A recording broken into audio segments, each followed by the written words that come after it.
सबा की आंखें उस रात बंद ही नहीं हो रही थी। रात के 3 बज गए, बॉडी थकावट से टूट रही थी, लेकिन नींद नींद का कहीं दूर दूर तक नामो निशान भी नहीं था। और इस बार वजह सिर्फ थकावट नहीं थी। उस रात तो उसके शौहर ने भी उससे कह दिया था कि चलो आज थोड़ा सेपरेट ही सो जाते हैं। रिश्ता खत्म, 7 साल की शादी, 2 बच्चों की माँ, और अब ये सब हो रहा था। अभी कुछ टाइम पहले ही मेरी प्रैक्टिस में ये केस आया था जो कि आज भी मुझे बहुत क्लियरली याद है। और जब मैंने सबा की ये कहानी सुनी तो मुझे समझ में आया कि ये सिर्फ उसकी नहीं बल्कि हम सब हजारों मर्दों औरतों की कहानी है। और हर उस इंसान की कहानी है जो रोज सुबह उठता है और सोचता है कि अरे यार, आज भी मैं इतना थका हुआ क्यों। और अब ये बातें सुन के हम सब शायद यही सोच रहे होंगे कि रोज सुबह उठते हैं, चाय पीते हैं, काम पे जाते हैं, लेकिन फिर भी थकावट उतनी की उतनी रहती है। ऐसे जैसे कभी बॉडी की बैटरी फुल्ली चार्ज हुई ही ना हो। और अगर किसी से शेयर कर लो तो वो यही कहते हैं, पानी पियो, रेस्ट करो, सब ठीक हो जाए। लेकिन कभी ठीक होता है? नहीं ना। सबा के साथ भी यही सब हो रहा था। सबके मशवरे, सबकी बातें, लेकिन वो खुद अंदर से टूटती जा रही थी। उसे खुद को ये बात समझ ही नहीं आ रही थी कि उसकी थकावट का असल राज है क्या। और जब जाके पता चला तब तक बहुत देर हो चुकी थी, एटलीस्ट उसकी शादी के लिए। तो सबा की उम्र 32 ईयर्स यानी 32 साल थी और वो गवर्नमेंट स्कूल में टीचर थी। लाहौर के एक मिडिल क्लास घर में रहती थी। सास, ससुर, देवर, भाभी, पूरी जॉइंट फैमिली थी। सबा का अपना पूरा एक रूटीन था। सुबह 5 बजे उठना, नमाज पढ़नी, बच्चों को तैयार करना, खुद स्कूल जाना और आके घर के काम भी करने हैं। और इवन रात तक लेसन्स भी प्लान करने हैं सुबह के लिए। सुनने में तो ये बिल्कुल नॉर्मल लगता है ना। हजारों लोग यही करते हैं, लेकिन सबा की बॉडी अंदर से कुछ और ही कह रही थी। उसकी बॉडी के सेल्स यानी छोटे छोटे बिल्डिंग ब्लॉक्स थक चुके थे। और सेल्स के अंदर माइटोकॉन्ड्रिया, जो कि छोटी छोटी फैक्ट्रीज होती हैं एनर्जी पैदा करने के लिए, वो अंदर से एग्जॉस्ट हो चुकी थी। लेकिन सबा को इस सब का कोई आइडिया नहीं था। उसको सिर्फ इतना पता था कि वो हर वक्त थका हुआ महसूस करती है। 7 साल पहले जब सबा की शादी हुई थी तो वो भी किसी भी नॉर्मल लड़की की तरह एक बहुत ही एनर्जेटिक इंसान थी। स्कूल में तो बेस्ट टीचर का अवार्ड भी ले चुकी थी और हर काम में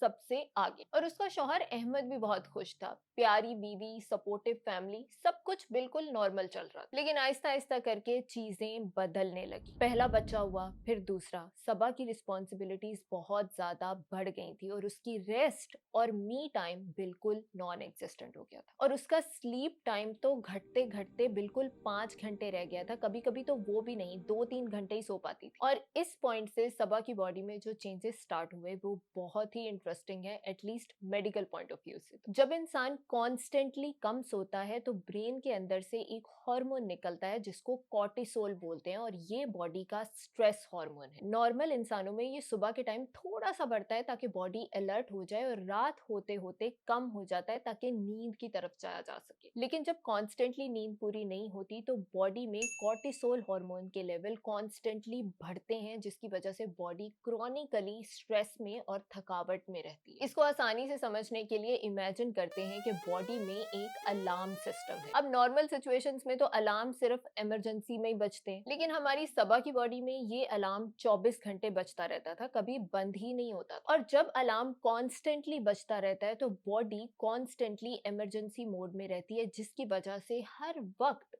थकावट महसूस होती है। और हमें लगता है कि मैं इतनी थकी हुई क्यों। अब सबा की सास भी थी तो उनकी अपनी फिलॉसफी थी, और उनका किसी भी नॉर्मल सास की तरह यही कहना था कि हमारे जमाने में तो औरतें खेतों में काम करती थी, घर के काम करती थी, बच्चे पैदा करती थी, हमें तो कभी ऐसा कुछ नहीं फील हुआ। तुम नए जमाने की औरतें कमजोर हो गई हो, देसी घी खाओ, दूध पियो, फल फ्रूट खाओ, खुद ही ठीक हो जाओ। और सबा ने ये सुन के यही किया। डाइट तो इम्प्रूव हुई या नहीं हुई, लेकिन आयरन और मल्टीविटामिन की टैबलेट्स लेनी स्टार्ट कर। कुछ वीक्स तक खाती भी रही, लेकिन कोई फर्क महसूस नहीं हुआ। थकावट वहीं की वहीं। एक्चुअली रिसर्चेस में देखा गया है कि सिर्फ 3% क्रॉनिक फटीग के केसेस में आयरन की कमी प्राइमरी रीजन होती है। बाकी केसेस में असल वजह कुछ और ही होती है, और वो मोस्टली स्लीप की कमी यानी नींद की कमी और लाइफस्टाइल का खराब होना होता है। सबा की सास के मुताबिक हम सब की अम्मियों की तरह प्रॉब्लम बहुत ही सिंपल थी। कमजोर, लेकिन साइंस के मुताबिक प्रॉब्लम काफी कॉम्प्लेक्स थी और सबा को ये कॉम्प्लेक्सिटी समझने में बहुत देर लगी, और वो भी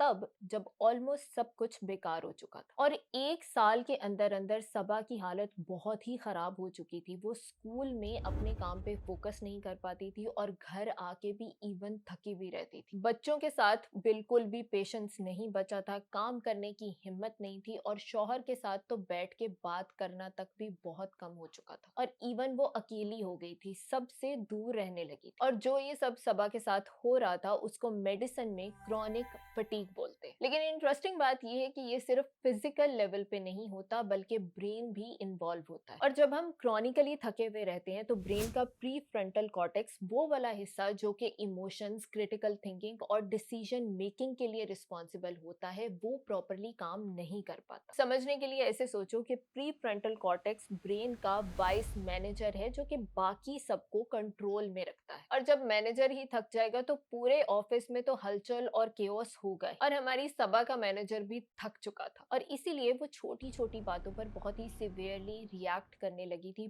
पेशेंस बिल्कुल कम हो गया था, टेम्पर शॉर्ट हो चुका था। और अहमद यानी सबा के हस्बैंड को तो कुछ समझ ही नहीं आ रहा। उसका कहना था कि सबा बदल चुकी है। पहले वाली सबा प्यारी थी, हंसमुख थी, और अब हर वक्त गुस्सा करती रहती है, चुप चुप रहती है। और वो अपनी तरफ से पूछता भी रहता था कि आखिर हुआ क्या है। हमारी सबा को खुद को कुछ समझ नहीं आ रहा था कि उसकी बॉडी अंदर से टूट रही है, वो उसे क्या बताती। और मशवरे मशवरे तो फुल ऑन हर तरफ से आ रहे थे। पड़ोसियों का कहना था कि सुबह की सैर करो, घास पे पाँव रखो, सब ठीक हो जाएगा। कजन ने कहा ग्रीन टी पी लिया करो, मेटाबॉलिज्म ठीक हो जाएगा। और एक आंटी ने तो उसको ये भी मशवरा दे दिया कि 1 चम्मच शहद के अंदर लहसुन की एक कली डाल के सुबह खा लिया करो। सबा के पास सॉल्यूशंस तो बहुत ज्यादा थे, लेकिन सबा के पास कोई नहीं था। ये सारी टिप्स बुरी नहीं है ऑनेस्टली, लेकिन ये सब बैंडेड्स, यानी बिल्कुल सरफेस लेवल सॉल्यूशन। अगर प्रॉब्लम बहुत अंदर तक गहरी है तो ऊपर सरफेस पे कुछ भी लगाने से कुछ नहीं होने वाला। सबा की प्रॉब्लम अंदर बहुत गहरी थी, उसके सेल्स के अंदर थी। सरफेस लेवल पे कुछ भी करने से कुछ नहीं होने वाला। उसकी प्रॉब्लम हार्मोन्स के लेवल पे थी, ब्रेन के लेवल पे थी, और ये समझने के लिए किसी और चीज की जरूरत थी। एक रात को सबा बैठ के अपनी क्लास के टेस्ट चेक कर रही थी। बच्चे सो चुके थे, अहमद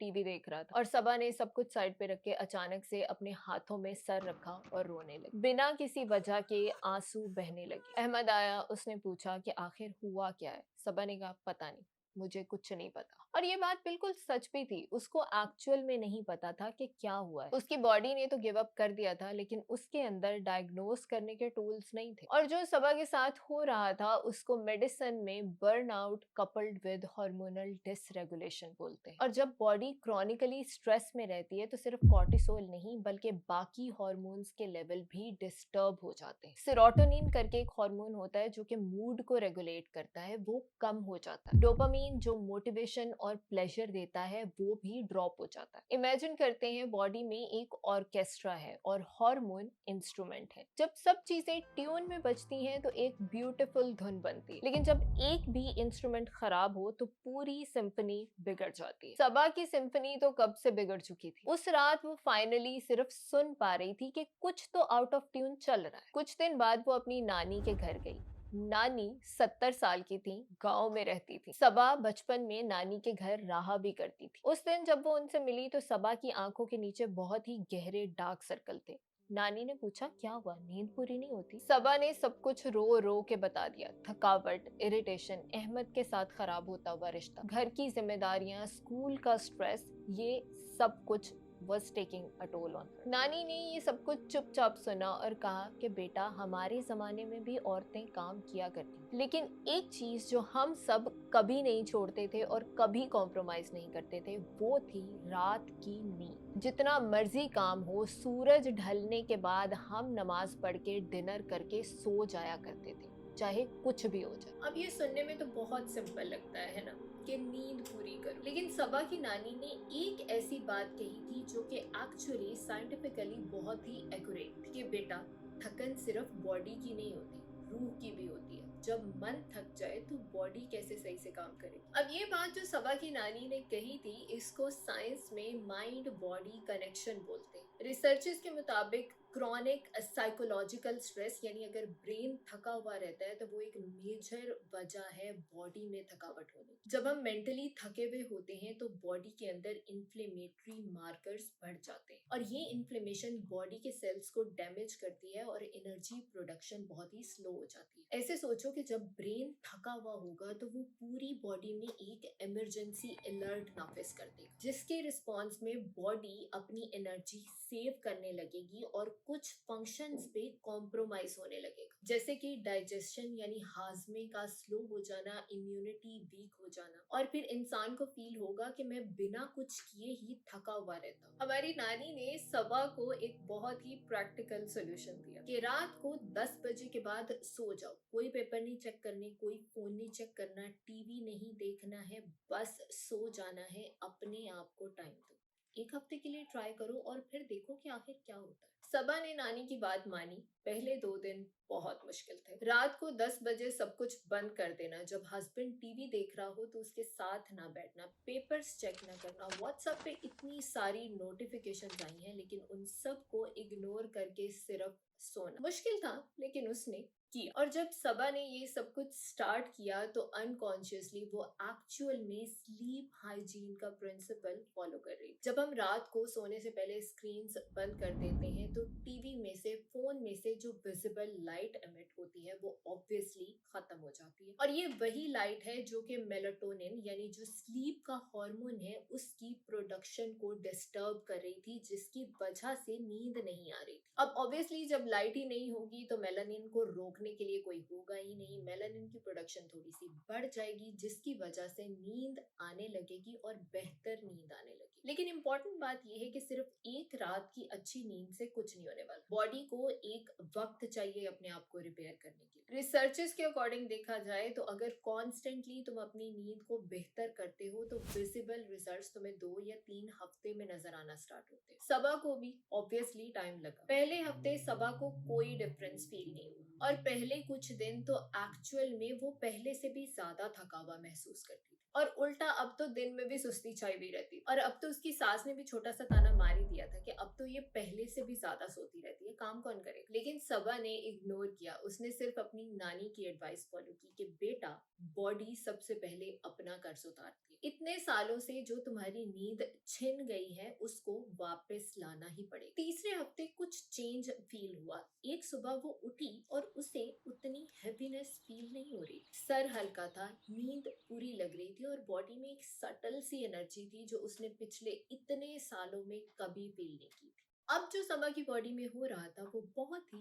फैसिनेटिंग था। कंसिस्टेंट क्वालिटी स्लीप में हमारी बॉडी एक रिपेयर मोड में चली जाती है। ग्रोथ हार्मोन रिलीज होता है और हमारे टिश्यूज को रिपेयर करता है। ब्रेन में भी ग्लिम्फेटिक सिस्टम एक्टिवेट हो जाता है। ये वो वाला सिस्टम है जो पूरे दिन की प्रॉब्लम्स के साथ जो टॉक्सिक केमिकल्स ब्रेन में जमा हुए होते हैं उनको इवैक्यूएट करके बॉडी में से निकाल देता है। और सबसे इम्पोर्टेंट, सेल्स के अंदर मौजूद माइटोकॉन्ड्रिया, वो छोटी छोटी फैक्ट्रीज जो थक गई थी अब वो रिवाइव होने लग जाती। इवन न्यू माइटोकॉन्ड्रिया बनने लग जाते हैं सेल्स के अंदर। इसको माइटोकॉन्ड्रियल बायोजेनेसिस बोलते हैं। और सबा की बॉडी अपने छोटे छोटे सेल्स के अंदर नए पावर प्लांट्स बनाने लगी। सबा की एनर्जी वापस आ गई, उसका मूड भी बेहतर था। अहमद को like any other husband notice करने में थोड़ा वक्त लगा, लेकिन एक दिन आखिर उसने नोटिस कर ही ली और उसने कहा कि तुम पहले से काफी बेहतर लग रही हो, एकदम पहले जैसी। सबा ने हंस के जवाब दिया कि हाँ, डिफरेंट तो फील हो रहा है। और आज वो बहुत ही लंबे अरसे के बाद पहली दफा बहुत ही नेचुरली हंसी थी। और हमारी सबा की शादी बच गई। लेकिन ऑब्वियसली ये ओवरनाइट तो बिल्कुल नहीं हुआ था। महीने लगे, बहुत लंबी बातें हुई और अहमद को भी समझने में वक्त लगा कि हाँ, सबा की प्रॉब्लम्स एक्चुअल में रियल थी, सिर्फ कमजोरी या ड्रामा नहीं था। दोनों ने साथ मिलके रूटीन चेंज किया और वो पहले वाला कनेक्शन वापस आया। आज सबा की जिंदगी ऑलमोस्ट परफेक्ट है। अभी भी बच्चे हैं, घर का काम है, स्कूल है, हस्बैंड है, लेकिन एक चीज बदल गई हो। आज हमारी सबा अपनी बॉडी की सबसे पहले सुन, अब अगर वो थकती है तो वो उसको इग्नोर करके और ज्यादा काम नहीं करने लग जाती, क्योंकि अब उसको पता है कि ये थकावट थकावट नहीं बल्कि मेरी बॉडी का एक मैसेज है मेरे लिए। पिछले महीने सबा के स्कूल में एक न्यू टीचर ने ज्वाइनिंग दी और उसकी आंखों के नीचे भी वैसे ही डार्क सर्कल्स थे जैसे कभी सबा की आंखों के नीचे हुआ करते थे। वो भी हमेशा थकी हुई रहती थी, इरिटेटेड रहती थी। एक दिन सबा ने उसको चाय पे बुलाया और पूछा कि तुम्हारी नींद पूरी होती है। सबा ने वही विजडम पास ऑन की अपनी उस टीचर को जो उसकी नानी ने उसको दी थी। और अब मैं चाहती हूँ कि उसी विजडम को हम सब समझें। अगर हम भी हमेशा थका हुआ फील करते हैं तो हमारी भी शायद कोई ऐसी ही वजह हो सकती है जैसी सबा की। उस टाइम पे हमारी बॉडी हमें बहुत ही सटली कुछ बताना चाह रही है, लेकिन इम्पोर्टेंट ये है कि क्या हम वो सुन पा रहे हैं। थकावट नॉर्मल है, लेकिन क्रॉनिक थकावट कोई एक्सेप्ट करने की चीज नहीं। ये बॉडी का एक सिग्नल है कि बॉडी के अंदर कुछ तो गलत चल रहा है, और वो गलत चीज मोस्ट ऑफ द टाइम्स बहुत ही सिंपल होती है जिसके हम बहुत ही कॉम्प्लिकेटेड सॉल्यूशंस ढूंढने लग जाते हैं। अगर आप सब में से भी किसी का कोई ऐसा एक्सपीरियंस है, यानी हमेशा थके हुए रहते हो, तो नीचे कमेंट्स में मुझे लाजमी बताना।